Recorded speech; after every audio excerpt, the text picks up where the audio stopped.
병증 상담 질문. 암 투병 중인 환자의 갑자기 발생한 이석증, 어떤 처방을 하면 좋을까요? 이석증 특집.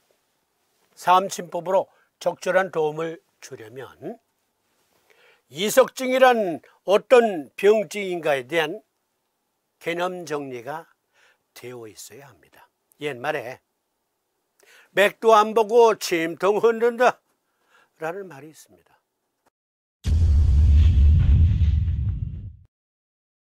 맥도 안 보고 침통 흔든다. 그래서는 안 되겠습니다. 이석증이란 어떤 병증인가? 초간단 요약. 이석증은 주변이 빙글빙글 돌고 여울져가는, 빙글빙글 도는 듯한 심한 어지럼이 수초에서 1분 정도 지속되다가 저절로 좋아지는 일이 반복되는 증상으로, 원래 병명은 양성 발작성 체위성 현훈입니다. 이석증은 어지럼의 가장 흔한 원인입니다. 여기에서 양성이란 심각한 귀병이나 뇌질환이 없는데도 어지럼증이 발생한다는 것을 의미합니다. 발작성은 갑자기 증상이 발생했다가 저절로 좋아지는 일이 반복되는 것을 말하고, 체위성은 증상으로 인해 체위, 즉 자세가 영향을 받는다는 것을 의미합니다. 서울 아산병원의 의학정보에서 빌려왔습니다. 그런데 이렇게만 말씀드리면 양성 발작성 체위성 현훈에 대해서 요점 정리가 잘 안 될 수 있어요. 그래서 제가 이렇게 요점 정리를 해봤습니다. 영문 병명으로는 Benign Paroxysmal Positional Vertigo라는 말인데요, 이 영문 병명을 양성 자세 현훈으로도 번역해 사용하기도 하고, 양성 자세 두위성 현훈이라고도 번역해서 쓰기도 하고, 양성 발작성 체위성 현훈이라고도 표현하기도 합니다. 그런데 정확한 명칭은 아산병원에서 표기한 양성 발작성 체위성 현훈, 이것이 정확한 명칭이에요. 그러면 이 각 단어들을 키워드 삼아서 병증을 이해해 보겠습니다. 먼저 비나인. 비나인은 양성이라는 뜻이 있는데요, 양성이란 심각한 귀병이나 뇌질환이 없는데도 어지럼이 발생한다는 것을 의미한다. 그러니까 두부 손상을 입었어요. 그래서 두부의 뇌 부분에 혈전이 생겼어요. 그래도 어지럽습니다. 여기 양성 발작성 체위성 현훈, 여기에도 오심구토가 있어요. 구역구토가 있어요. 두통이 있어요. 그런데요, 뇌 속에 혈전이 있어도 어지럽습니다. 두통이 있습니다. 오심구토 일어나요. 그 구분을 할 줄 아셔야 돼요. 누가 어지럽다고 할 때 어떤 경우에는 두부 손상으로 인해서 뇌경색증도 있고 이석증도 있을 수가 있습니다. 그런데 이런 것들을 잘 모르고 이리와 침 한 방이면 돼. 심지어 어떤 분들은 귀 속에 돌 때문에 되니까 침 한 방이면 그 돌 깰 수 있어. 이리와, 내가 깨 부숴줄게. 이러는 침쟁이도 있다니까. 어쨌든 비나인, 양성이란 심각한 귀병이나 뇌질환이 없는데도 어지럼이 발생한다는 것을 의미한다. 코로나 양성 반응이다. 코로나 파저트 반응이 나타났다 할 때는 볕 양자를 써서 양성이라고 하는데, 이 양성이 아니에요. 참고로 양성 종양이 있고 악성 종양이 있어요. 양성 종양이란 어떠한 지방 조직이나 세포 조직, 신경 조직에 어떤 그 부종이 생긴 거예요. 용종이 생긴 거예요. 그런데 이것은 일정한 크기로 자라다가 더 이상 자라질 않아요. 이건 암이 아니에요. 그런데 어떤 크기로 자라는 것이 계속 자라요. 이건 악성 종양, 즉 암덩어리입니다. 그것을 비교해 가면서 양성이라는 단어의 의미를 이해하셔야 돼요. 선량하다 할 때 양자입니다. 페록시스몰, 발작성이라는 뜻이에요. 발작성은 갑자기 증상이 발생했다가 저절로 좋아지는 일이 반복되는 것을 의미하고요. 포지셔널, 포지션 그렇죠. 위치, 자세. 이것은 체위성으로 번역할 수 있는데요. 체위, 자세로만 이해하시면 안 되고, 체위성이란 증상으로 인해 체위가 영향을 받는다는 또는 특정 자세를 취할 때 증상이 나타나는 것을 의미한다라고 이해하셔야 해요. 그리고 버티고, 이것은 버틴다 그게 아니고요. 현기증이라는 뜻이에요. 현후는 갑자기 발생하여 몇 초 동안 또는 몇 분 동안 지속되거나 또는 더 오래 지속되기도 한다. 이제 이석증이란 어떤 병증인지 이해하셨죠? 일단 증상은 어떤 증상이구나 이해하셨어요?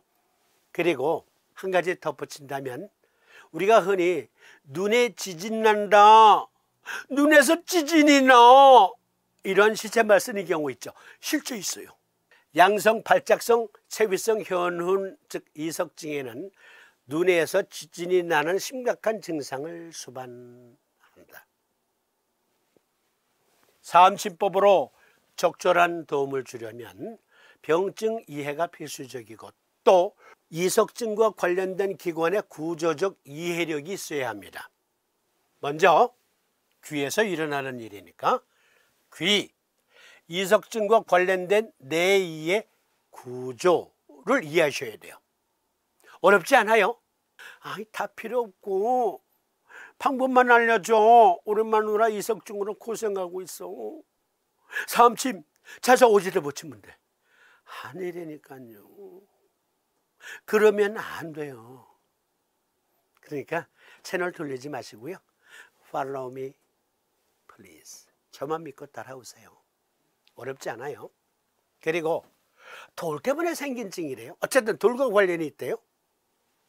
결석 또는 이동성 결석이란 무엇인가? 이것을 이해하셔야 돼요.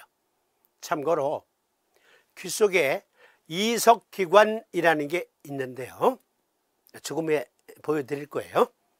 그 이석기관 내에는 이석이라고 하는 돌이 필수적으로 존재해요. 돌의 크기는 작게는 3미크론, 크게는 30미크론 정도의 크기, 평균적으로 10미크론 정도의 크기의 돌들이 이석기관이라는 곳에 있어요. 그것에 대한 이해력이 있어야 돼요. 어떠한 작용을 하는지, 어떻게 구성되어 있는지. 이것까지 말씀드릴게요. 그 이석은요, 망치로 깨면 깨지는 그 왜 차돌 같은 그런 돌이 아니고요. 40%는 단백질이고요. 60%는 탄산 칼슘으로 구성되어 있어요. 그리고 이 이석이라는 것은 사람이 태어날 때 이미 귀 속에 평생 지니는 그 이석을 갖고 태어납니다. 태어날 때 평생 지니는 이석을 갖고 태어난다. 그런데 구조적 결함으로 그 이석이 적어. 그러면 선천적 이석증, 양성, 발작성, 체위성, 현눈 질환을 갖게 될 수도 있어요. 이석 중요한 거예요. 이리 와. 내가 침 한 방으로 그거 깨부셔줄게. 그게 아니라니까요. 아니라고요. 그리고 이석증과 관련된 뇌의 구조, 즉 이석이 포함된 기관도 있고 이석이 포함되지 않은 기관도 있는데요. 통틀어서 그것을 가리켜 전정기관, 즉 베스티뷸라 오간이라고 합니다. 이 전정기관이란 어떠한 기관일까요? 초간단 요약입니다. 전정기관, 여러분 올림픽 종목에 평균대 연기가 있죠? 체조선수. 여기 좁디 좁은 이곳에서 이렇게 연기를 잘하네. 기가 막히죠? 또 여기 도마 막 달리다가 딱 멈춰서 도약 하면서 공중 제비돌기를 하면서 착지. 멋지지 않아요? 다시 보실까요? 이야, 기가 막히다. 이게요, 평균대 연기나 여기 도마 연기나 우리 몸 귀 속에 전정기관이라는 것이 있기 때문에 가능해요. 물론 도마 선수나 평균대 선수 피눈물 나는 노력과 연습의 결과이긴 하지만 만약에 이 선수들이 전정기관에 결함이 있다 그러면 이 연기 못합니다. 체조 선수 못해요. 전정기관이 잘 발달되어 있는 선수들이라 하겠습니다.